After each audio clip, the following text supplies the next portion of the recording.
no puedo sacar esa noche de mi cabeza. Incluso meses después, todavía me persigue cada vez que cierro los ojos. Estaba solo en el sector B, como de costumbre, y el zumbido del viejo sistema de mantenimiento llenaba los túneles a pasos metálicos, risas lejanas, máquinas que se encendían solas, y entonces la veían alta, inmóvil.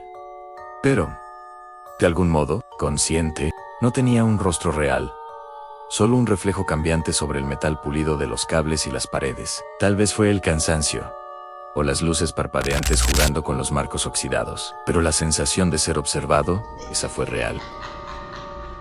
Comencé mi turno nocturno en Sunshine Kingdom, un complejo de diversiones abandonado en Carolina del Norte, que estaba siendo parcialmente restaurado. Mi tarea era simple en inspección rutinaria de paneles eléctricos, válvulas y sistemas de ventilación en los sectores inferiores. El sector B, me dijeron, aún tenía energía proveniente de los viejos circuitos, inestable, pero lo bastante funcionales para el monitoreo. El lugar era un laberinto de corredores metálicos y paredes húmedas. Cada paso resonaba en los ejes huecos de mantenimiento. El haz de mi linterna cortaba el polvo flotante, atrapando las siluetas de tuberías desconectadas y señales de seguridad descoloridas. El aire olía a óxido y químicos rancios. Cerca de las 2 de la mañana, las luces sobre mí comenzaron a parpadear. Una por una, se encendieron en secuencia, como una onda recorriendo el pasillo. Los sensores de movimiento se activaron durante unos segundos, registrando actividad. Aunque yo estaba completamente quieto, revisé el panel. A ningún error reportado, nadie más registrado. Grabé una nota rápida en mi grabadora portátil. El débil chasquido metálico, la baja vibración de los generadores y el constante zumbido pulsante que parecía provenir de las paredes mismas. No le di mucha importancia entonces. Los circuitos viejos fallan todo el tiempo. Pero ese sonido, ese zumbido no se detuvo nunca. Me siguió durante toda la noche. 2 noches después, volví para otra inspección. El corredor hacia el sector B olía diferente. Una mezcla de ozono y aislamiento quemado. Cuando llegué al punto principal de relés, me quedé helado. El cableado estaba mal. Alguien lo había reconfigurado. Revisé los esquemas de la última orden de mantenimiento. La configuración no coincidía. Varios cables habían sido desviados hacia conductos antiguos que no se usaban desde los años 80. Consulté el registro de servicio para confirmar, y fue entonces cuando lo vi. La firma en el documento pertenecía a Thomas Skinner, un técnico que había muerto en 1984 durante un incendio en la subestación del mismo complejo. Verifiqué todo 2 veces, convencido de que era un error administrativo o una broma. Pero cuanto más lo examinaba, más mal se sentía. Las líneas de energía parecían conectarse solas, como si el sistema tuviera voluntad propia. Cuando corté la energía de los cables reorganizados, el generador principal no se apagó. Zumbó más fuerte, más estable, como si compensara mi interferencia. Grabé todo en fechas, voltajes, comportamiento de los relés. Mantuve mis notas técnicas, racionales, pero en el fondo, una pregunta no me dejaba en paz. ¿Quién había reconectado los circuitos después de tanto tiempo? A la 3ª semana, mis grabaciones comenzaron a captar más que estática. Al principio, era leve. Un roce suave, como si alguien arrastrara una llave inglesa por el suelo. Luego, risas, bajas y cortas, resonando a través de los ductos. Las máquinas se encendían solas por unos segundos, luego se apagaban. Intenté explicarlo. Resonancia de vibración. Quizá, la infraestructura vieja puede imitar pasos, cuando la presión se equilibra en las tuberías. Pero al escuchar las grabaciones, los patrones eran inconfundibles, perfectamente sincronizados, casi rutinario, como si alguien repitiera su antiguo horario de trabajo. Fue entonces cuando la vi. Estaba inspeccionando una tubería de refrigeración cerca del muro norte. El metal estaba lo bastante pulido para reflejar la luz, y por medio segundo vi una forma humana, en ese reflejo. De pie detrás de mi inmóvil, cuando me giré, no había nada, solo cables y el pasillo vacío. Me quedé allí, mirando el punto por largo rato, tratando de convencerme de que era solo un truco de la luz. Pero en el fondo, ya sabía que algo había cambiado. Los sonidos ya no eran aleatorios, eran deliberados e intencionales, y lo que fuera que estuviera allí abajo. Recordaba, al final del mes, informes extraños comenzaron a aparecer sobre mi escritorio. Formularios impresos, ligeramente amarillentos, pero con tinta fresca. Registraban lecturas eléctricas del sector B, todas fechadas dentro de la última semana. El problema en las firmas, al final pertenecían a técnicos muertos, hacía más de 30 años. Al principio creí que era una broma. Los nombres coincidían perfectamente. Thomas Skinner, Martha Doyle, ambos listados en los archivos como víctimas del incendio de 1984. Aún así, cada vez que aparecía un nuevo formulario, encontraba algo cambiado en los túneles, en cables redirigidos, paneles limpiados, marcas de soldadura recientes. Alguien o algo estaba trabajando allí abajo. Revisé los registros de entrada. Nadie había pasado la tarjeta. Mi supervisor me dijo que lo ignorara, pero no pude. La caligrafía, el formato, incluso el software de impresión ya no existía. Aún así, los formularios seguían llegando. Comencé a anotar cada hallazgo en mi cuaderno: hora, voltaje, temperatura. Los datos no mentían. El sector B estaba activo. Dejé de preguntarme quién lo arreglaba. Empecé a preguntarme ¿por qué? La primera alerta de movimiento llegó justo después de medianoche. El sistema registró actividad dentro de un conducto sellado, uno que no se había abierto desde finales de los 80. Reinicié el sensor 2 veces, pero la señal regresó más fuerte, estable, rítmica, como pasos. Comparé los registros con los antiguos mapas de mantenimiento. El patrón de movimiento coincidía perfectamente con un horario de turno archivado de 1984, a misma hora, misma ruta. Cuando revisé la transmisión en vivo, la imagen parpadeó. Durante 2 segundos, sentí una silueta metálica caminando entre los cables. Lenta, metódica, ajena a la cámara. Se giró hacia el lente, y el cuadro se llenó de estática. El ruido en los túneles aumentó después de eso. Golpes de metal, risas débiles que venían de ninguna parte. Me quedé quieto, grabando el sonido en mi mente, con miedo de moverme. Las máquinas volvieron a zumbar, sincronizadas con el ritmo de esos pasos invisibles. Lo que se movía allí abajo no era aleatorio, era rutinario, como un trabajador que aún sigue en su turno. Bajé yo mismo la noche siguiente. El aire del subnivel era denso, cargado de humedad y un leve olor químico. El zumbido de las líneas eléctricas vibraba bajo el suelo metálico. El haz de mi linterna temblaba sobre tuberías oxidadas y cables, atrapando el polvo como si fuera niebla. A mitad del corredor, las vibraciones cambiaron, más definidas, casi como un latido bajo el piso. Seguí el sonido hasta una vieja junta de distribución. Los paneles allí parecían recién revisados, y en el reflejo de una placa metálica, estaba al final del túnel, inmóvil. La luz distorsionaba su forma, alta, sin rasgos, pero humana. Llamé, y mi voz regresó duplicada, con un eco de más, repitiendo mis palabras con retraso. Volví a alzar la luz. El reflejo se dispersó.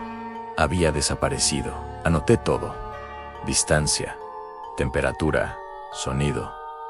Los datos eran lo único que tenía sentido, pero no pude ignorar la verdad que se formaba en mi mente. Algo bajo el sector B no se estaba descomponiendo. Estaba vivo, esperando y trabajando. Después de semanas de lecturas irregulares, convertí el sistema de vigilancia en un centro de diagnóstico completo. Cada sonido, cambio de temperatura y vibración fue registrado con precisión. Reproduje las grabaciones a baja velocidad para rastrear patrones. Lo que encontré no tenía sentido. En las mismas frecuencias aparecían cada noche, a los mismos intervalos, coincidiendo perfectamente con los ciclos de mantenimiento registrados antes de 1984. Al principio pensé que era interferencia de los viejos circuitos, pero al ajustar la sensibilidad, el patrón cambió, como si respondiera a mí golpe por golpe, pulso por pulso. El micrófono incluso captó algo parecido a una exhalación metálica, rítmica, paciente, casi viva. Pasé esa noche documentando cada detalle. El reflejo apareció de nuevo al fondo de la pantalla, estático, pero brillando débilmente, con el parpadeo de las luces de emergencia. Me incliné hacia el monitor, esperando movimiento. En cambio, la imagen se desvaneció lentamente, fundiéndose con el pasillo oscuro. Registré la hora a las 2:43 a.m. Seguí escribiendo hasta el amanecer. Las entradas se volvieron menos técnicas y más personales. No debía hacerlo, pero anoté lo que sentía, esa sensación de ser reflejado. Lo que se movía allí abajo no era aleatorio, seguía un procedimiento. La siguiente fase de inspección requería entrada física en los conductos restringidos. El acceso estaba oficialmente denegado, pero el propio programador del sistema abría las cerraduras cada noche a la 1 a 12 a.m. Lo seguí una vez, tan solo una vez. Cuanto más bajaba, más fuerte se volvía la resonancia, un zumbido de baja frecuencia, que vibra.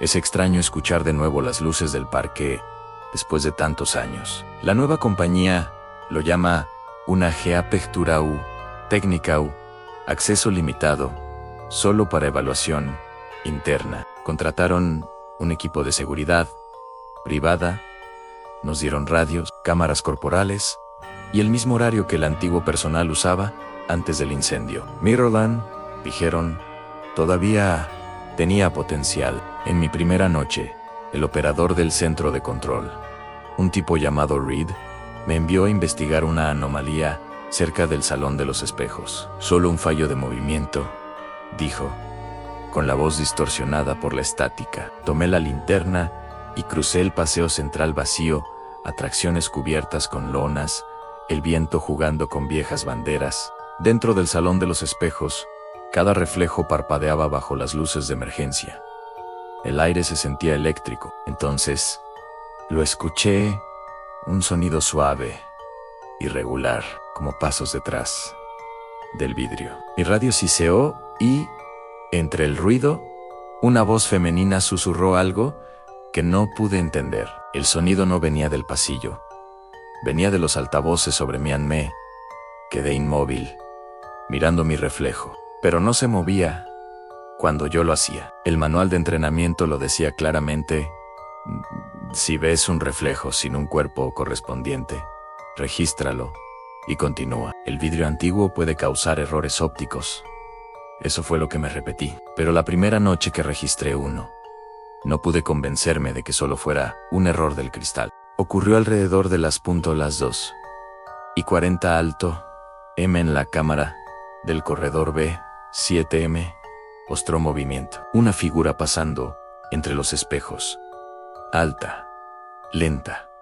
Entré para revisar, esperando no encontrar nada. El haz de mi linterna se dividió en una docena de paneles, mostrándome cientos de versiones de mí mismo. Entonces, un reflejo se quedó quieto cuando yo giré. Era una mujer, la cabeza ligeramente inclinada, caminando en dirección contraria. Control, distorsión visual en B7, dije por la radio. La respuesta de Reed llegó con retardo, su voz resonando como si rebotara en metal.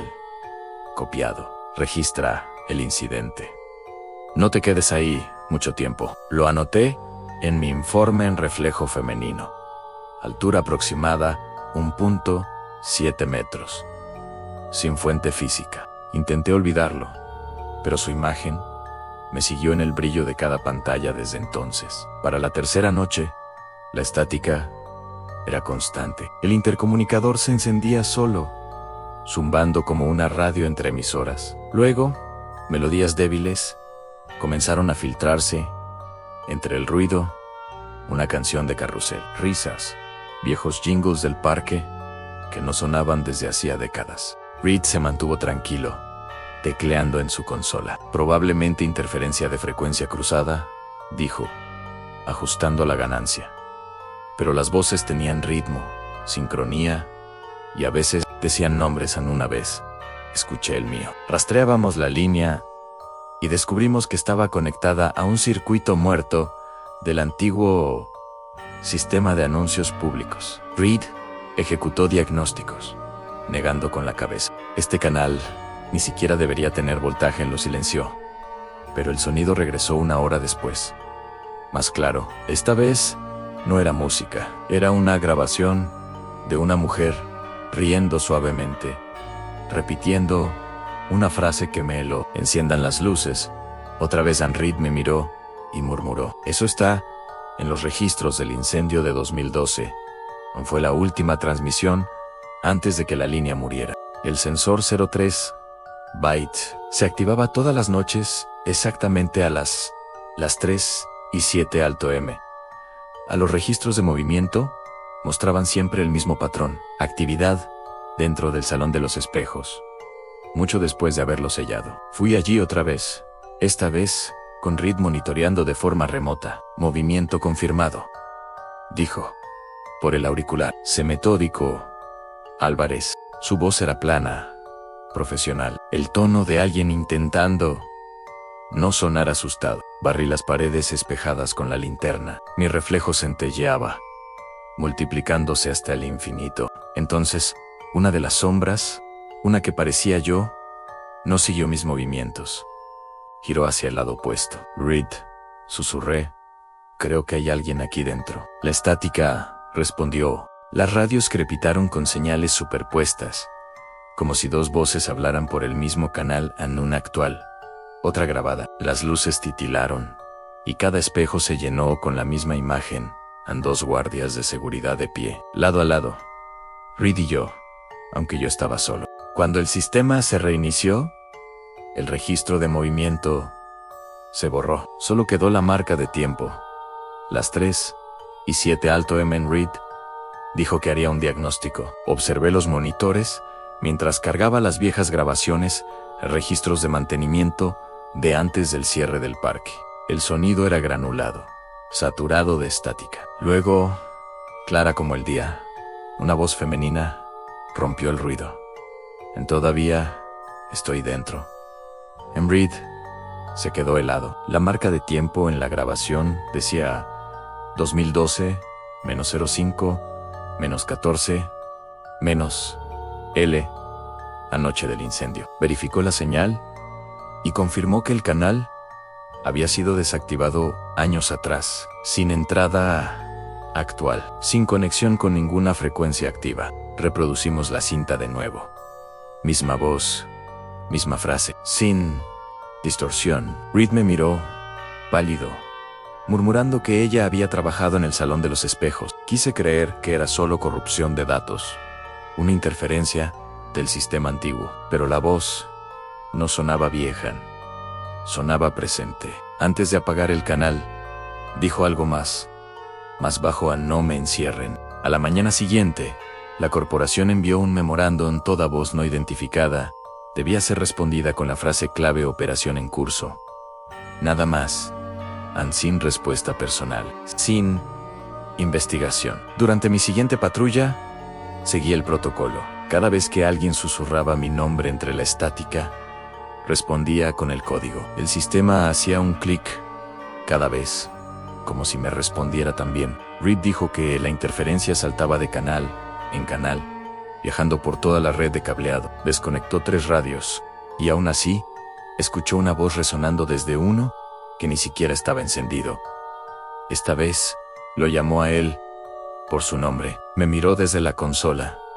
Se está moviendo por las líneas, dijo, como si conociera el sistema mejor que nosotros. Ejecutamos diagnósticos en todos los canales. Los registros mostraban reproducción simultánea de transmisiones actuales y archivadas. Reed pensó que era solo superposición de datos, hasta que las grabaciones empezaron a responder. Cuando intentó eliminar el respaldo, la consola repitió su orden con el mismo tono, solo milisegundos después de que él hablara. Sus manos temblaron. «Está imitando la entrada», susurró. Yo observaba la transmisión desde el salón de los espejos. El reflejo de la sala de control parpadeaba en el vidrio, pero nuestros movimientos no coincidían. Cuando levanté la mano, el reflejo se demoró.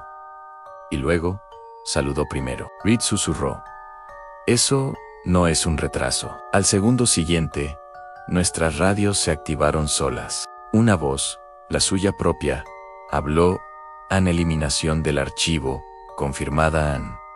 Pero él no había tocado el teclado. Las marcas de tiempo no cuadraban. Cada video de la noche anterior tenía un duplicado, a mismo ángulo, mismo cuadro, pero con una diferencia de 2 o 3 segundos.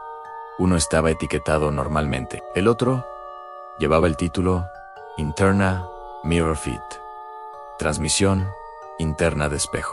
Creí que era una copia de seguridad del sistema, hasta que los reproduje al mismo tiempo. En uno, Álvarez giraba a la izquierda, en el otro, a la derecha, misma hora. Cuando se lo mostré, se rió nervioso y dijo que el buffer de reproducción se habría desincronizado. Pero esa noche, mientras revisábamos las cámaras en vivo, lo vi en el corredor 03 bytes, de pie frente a un espejo, completamente quieto. Llamé por radio. Contestó al instante, desde la sala de control, sentado justo a mi lado. Lo miré, luego volví a la pantalla.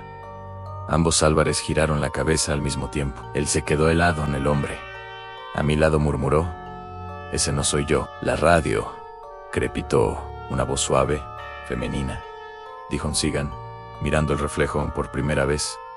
Silencié la transmisión, pero el movimiento continuó, aún sin señal. El otro Álvarez seguía ahí, respirando, empañando el vidrio. Desde el lado equivocado, el comando central cortó nuestra conexión. Nos ordenaron continuar los reportes de forma manual hasta nuevo aviso. Álvarez escribió todo a mano, negándose a tocar los monitores. Los únicos sonidos eran el zumbido de los generadores de respaldo y el chisporroteo intermitente de las radios. Cerca de las 2 alto M, la interferencia volvió.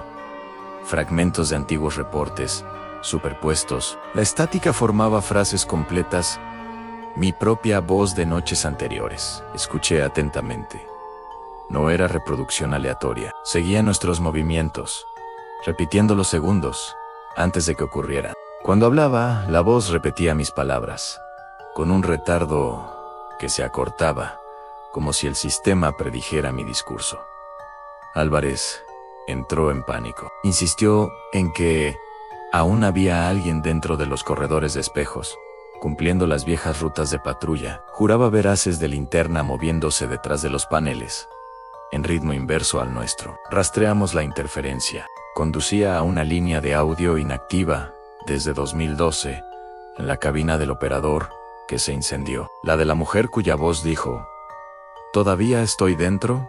En la operación terminó en silencio. Oficialmente, la causa registrada fue desincronización irrecuperable del sistema. Presenté el último informe a las 4:10, recomendando mantener el sitio sellado. Mi solicitud de traslado fue aprobada 1 hora después. Antes de irme, reproduje la cinta final, solo para asegurarme de que los registros estuvieran archivados. La grabación comenzó normalmente: actualizaciones de estado, ruido ambiental, estática. Luego, mi propia voz repitió la entrada de la noche anterior, no grabada, en vivo. Pude oír mi respiración en ambos canales. El retardo se acortó hasta desaparecer. Semanas después, asignaron a un nuevo técnico en Mirrorland. Escuché su nombre durante la orientación. Un novato cuando reprodujo las cintas archivadas, debió oírme decir: «Informe del turno nocturno». Todos los sistemas estables. Probablemente no notó el sonido débil detrás. Una segunda voz, tecleando, comandos en la consola. Todavía estaba grabando.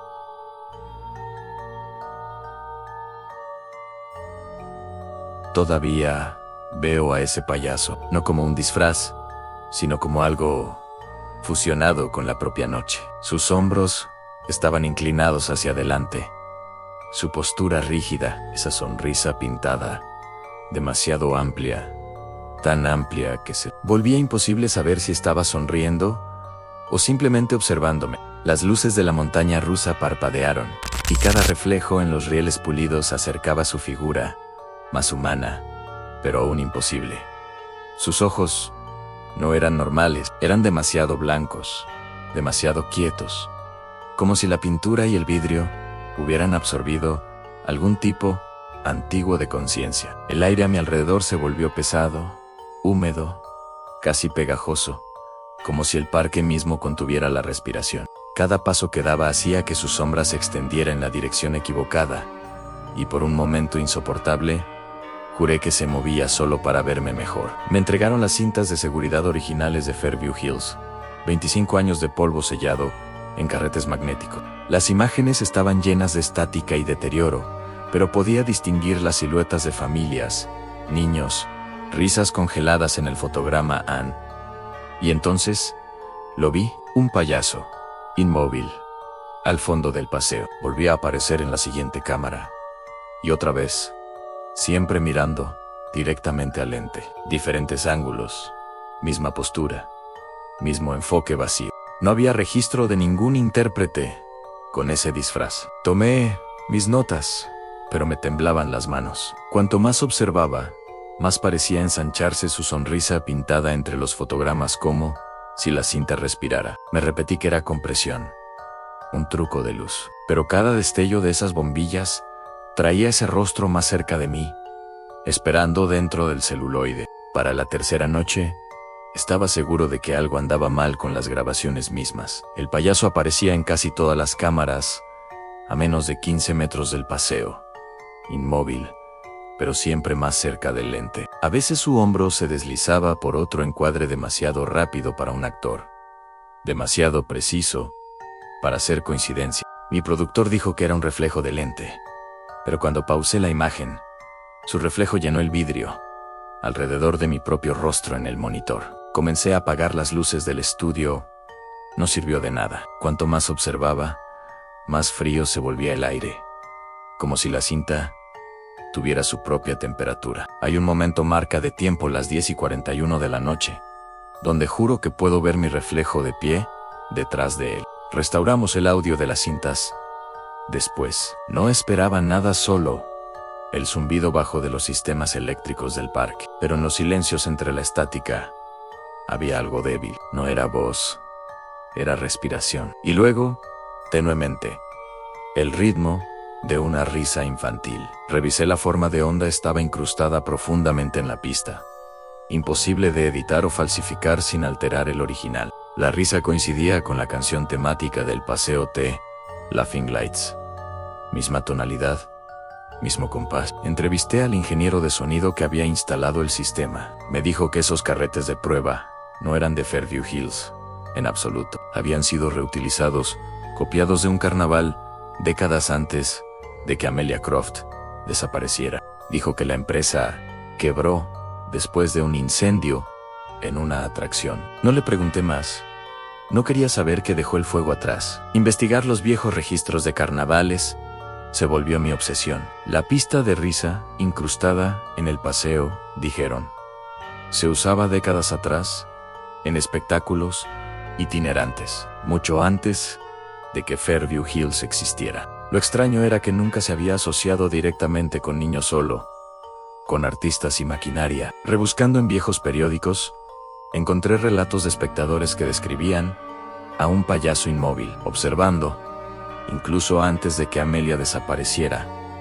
Me estremeció la consistencia de todo. La figura en las cintas, los reflejos que creí imaginar, ahora tenían precedente. No estaba limitado a la memoria. Había sido visto, anotado y documentado décadas atrás. Cada fotograma que analizaba parecía sostener la misma mirada opresiva, como si hubiera existido fuera del tiempo, esperando que alguien lo notara. El patrón ya no era solo mío, era histórico, inquebrantable y profundamente inquietante. Sentía como si mis ojos siguieran cada movimiento suyo, incluso cuando intentaba mirar otra cosa. El aire del estudio se espesaba a mi alrededor, las luces demasiado intensas, las sombras demasiado profundas. Algo persistente había sobrevivido los años, y miraba directamente a cualquiera que se atreviera a observar. Me quedé hasta tarde, solo, revisando nuevamente las grabaciones. El zumbido de los monitores llenaba la sala. Un ruido blanco que debería haber resultado reconfortante, pero no lo era. Mi corazón se aceleraba. Sentía el calor subir por mi cuello, como si la habitación misma se diera cuenta de mi presencia. En el rabillo del ojo creí ver un movimiento, pero al girar no había nada. La figura del payaso seguía en la pantalla, inmutable, y aún así, más cercana que antes. Cada parpadeo de las luces del paseo parecía sincronizado con mi pulso. Cada reflejo lo alargaba de forma antinatural sobre los rieles metálicos en mi piel.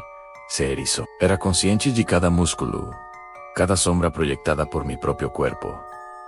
La experiencia ya no era pasiva, se sentía viva, reactiva. Incluso mientras racionalizaba los ángulos, las sombras, los trucos de cámara, persistía la sensación de que alguien o algo me observaba desde la grabación, siguiéndome, consciente de mí. No podía dejar de mirar, aunque el miedo me clavara la silla. Horas de comparación, fotograma a fotograma, arrojaron un resultado inquietante. La pista de risas coincidía con los últimos movimientos registrados de Amelia. Cada destello de luz, cada sacudida del paseo, se alineaba perfectamente con sus pasos finales y con la mirada del payaso. El reflejo en sus ojos, de un blanco antinatural, parecía reproducir el de ella. Mi equipo debatió el fenómeno, escéptico, pero perturbado. No había manipulación digital, ni humano en el disfraz, ni explicación lógica. La presencia era constante e innegable. Al observarlo, sentía una conexión directa a través de las décadas. Niña, payaso, atracción, y yo, todos entrelazados en un mismo cuadro. La grabación ya no solo registraba eventos, los contenía, preservando algo demasiado persistente como para ignorarlo. No podía apartar la vista, y supe que la verdad, cualquiera que fuera, aguardaba en el centro de los rieles, donde las figuras de Amelia y el payaso convergían, silenciosas y eternas. Estaba solo, revisando una grabación nocturna de la atracción, cuando lo vi. Una figura pequeña, apenas una sombra al principio, de pie directamente en el centro de las vías. La sonrisa de la niña era inquietantemente amplia, reflejando el mismo blanco fantasmal que los ojos del payaso. Cada parpadeo de las luces del paseo parecía latir con mi propio corazón. Sentía su mirada a través de la pantalla, penetrante, evaluadora. La sensación fue inmediata, como si supiera que la observaba, como si el video mismo se hubiera vuelto un conducto. Me incliné más, respirando con dificultad, convencido de que los reflejos sobre los rieles se movían al compás de sus pequeños movimientos inmóviles. Por un momento, el tiempo se dilató. Las luces fluorescentes del estudio se atenuaron, y todo lo que pude ver fue la figura entre los rieles, silenciosa, pero intensamente presente. Susurré su nombre, pero ningún sonido salió. La grabación, la figura, el payaso, todo parecía una trampa, arrastrándome al pasado, obligándome a presenciar los últimos instantes de Amelia, inmutables y eternos. La transmisión llegó sin aviso. Un solo archivo, marcado solo con una fecha de hacía mucho tiempo. Lo abrí en silencio. El aire del estudio denso a mi alrededor. La atracción estaba iluminada, todas las luces parpadeando al unísono, pintando las vías vacías con destellos violentos. Allí estaba de nuevo, la niña inmóvil, sonriendo directamente a la cámara. La sonrisa pintada del payaso reflejaba perfectamente su mirada. El audio no tenía fuente, pero la risa resonaba en la sala, reaccionando a mis movimientos. Sentí ojos sobre mí más allá de la pantalla, una presencia que me oprimía el pecho. Ya no era una simple grabación, era una interacción, algo consciente de mi observación, de mi respiración. Me recliné, temblando, incapaz de racionalizar lo que veía. La entidad, la combinación de niña y payaso, existía, tanto en la cinta como en algún espacio persistente más allá, observando, esperando, reconociendo mi intrusión en su registro. Terminé el podcast con la voz temblorosa, las notas desordenadas, cada descripción, cada fotograma, cada risa había sido registrada para los oyentes, pero no todo podía transmitirse con sonido o imagen. La presencia del payaso y de Amelia persistía en mi memoria, una sombra más allá de las paredes del estudio. Era un peso que no desaparecía cuando las luces se apagaban, una sensación que permanecía después de que las grabaciones terminaban. Hablé al público en primera persona, relatando los horrores que había observado, los patrones inexplicables, los ecos de una tragedia que se negaba a quedarse en el pasado. Las risas, los ojos, la figura en las vías persistían, observaban, y supe, incluso más allá del podcast, que la presencia continuaba. El registro era eterno, y la entidad seguía vigilando a todo aquel que se atreviera a mirar demasiado de cerca.